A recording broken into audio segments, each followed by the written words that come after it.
Have a nice day, everyone. Ito yung puno dito na first time ko to nakita eh. Sumibol muna yung bulaklak bago yung dahon niya. Ayan o. Nakita nyo? Ayan o. Bulaklak muna. Yan yung parang bulaklak yan, yung mahaba. Bago tumubo yung dahon niya. Ang galing dito. Kakaiba yung mga puno dito eh.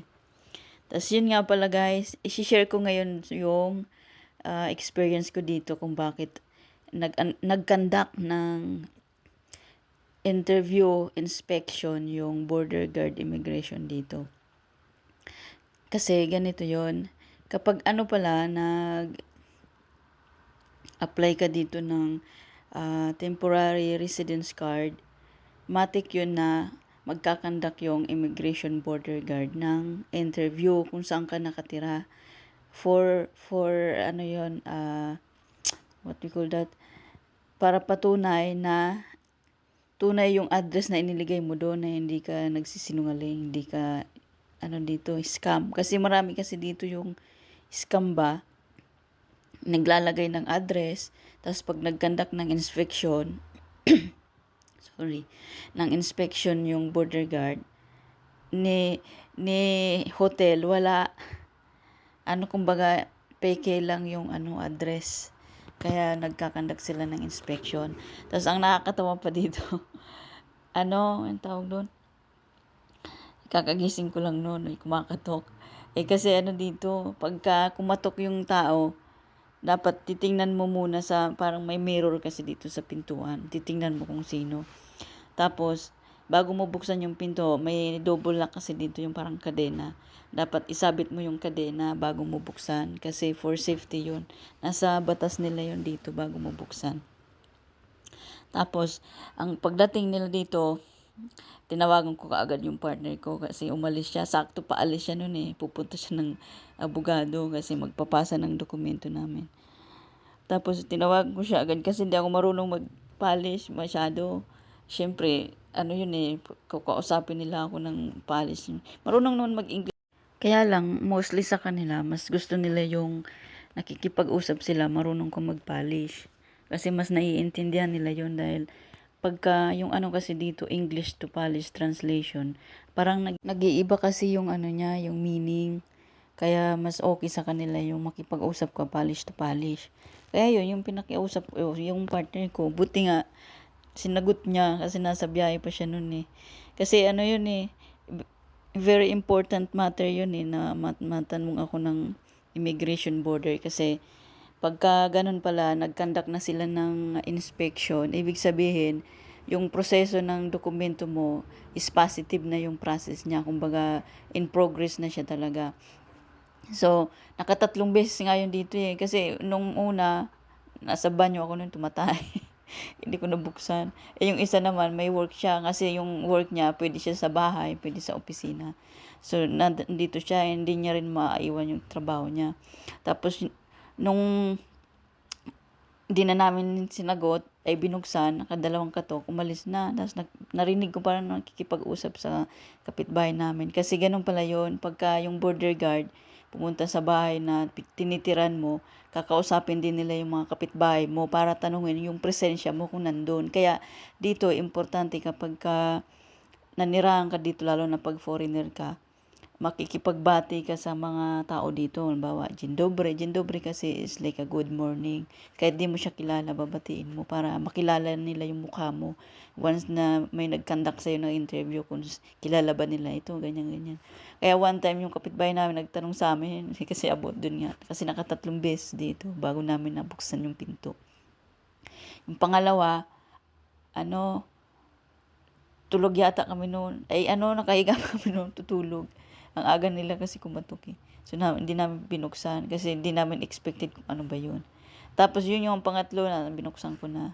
Kasi, yung tiningnan ko siya sa bintana ay sa mirror ng pintuan. Pinakita yung yung border guard. Putang ina, kinabahan ako. Sorry. Napamura eh. Bigla akong kinabahan ng onte lang naman. Sabi ko, ano kasalanan ko? Sabi ko, hindi ko naman expect na ganun pala dito. Maski yung partner ko nga, hindi niya alam na ganun pala yun dito, yung proseso. So, ngayon, yun nga, nung binuksan ko yung pinto, tinanong agad ako na yung border guard daw sila. Pinakita yung ID. Ganun kasi dito. Dapat, pag may kumatok, tapos binuksan mo yung pinto, ipapakita nila yung ID na proof na legal sila. Bawa, police, ganun.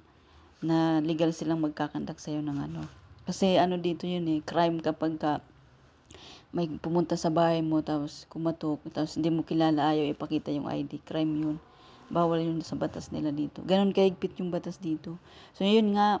Tapos, nagkausap na kami nung partner ko, tapos kinausap din nila. Tapos, yun, sabi ng partner ko, papasukin ko nga daw sa bahay. So, yun nga, pinapasok ko.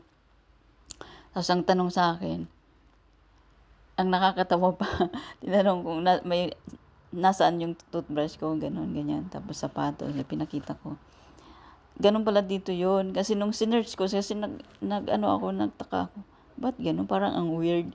Toothbrush tsaka sapatos. So, parang ang ano yun dito yung baga kung sa logic ganun, yung para malaman mo na yung tao nakatira sa bahay, ano yung bagay na ginagamit niya na mapapatunayan mo na nakatira siya dun sa bahay. So, yun nga yun, yung toothbrush tsaka sapatos. Kasi, sabi nga din ba sa Bible, ang toothbrush kasi, ano yan ewan ko ba sa mga Pinoy, mag-asawa, ginagamit nila isang toothbrush. Kasi ang toothbrush kasi, pang personal mo yan personal use mo yan kasi, bawa may sakit sa yung tao, yung bulok yung ipin, tapos toothbrush mo din sa ipin mo, mahahawa kayo sa mabaho yung bunganga, di ba? Kaya yun yung parang, ano dito sa government nila, kumbaga logic yun na, yung toothbrush, sa'yo lang talaga yun. Ikaw lang yung gagamit nun. Kasi for hygiene purpose mo yun Kaya hindi mo pwedeng i-share sa iba yun. Sa'yo lang talaga. Maski yung sapatos, ganun din. Kasi, ang sapatos kasi, di ba, kanya-kanya tayo ng size ng paa. Although, may mga pare-parehas, pero, alam ba, pag nasa isang bahay ka, siyempre, wala ka namang kaparehong size ng paa mo, di ba? Lalo na kung mag-partner kayo. Iba man ang size ng babae, tsaka lalaki, di ba? Kaya yun agad yung tinanong nila, kumbaga logic talaga. Yun, ano ko siya, naunawaan ko siya. Tapos, sinerge ko rin kung ano ba purpose ng pag-conduct ng ano. Tapos yun, naunawaan ko na yung kulit nitong pusa ko. Kasi naririnig ako iba yung lingwahe ko. Ang ano kasi natin dito, yung lingwahe yung Pilipino, parang boses. Uy, boses ibon. Ayan, nag-i-istorbo na. Nagtataka bakit yung salita ko iba.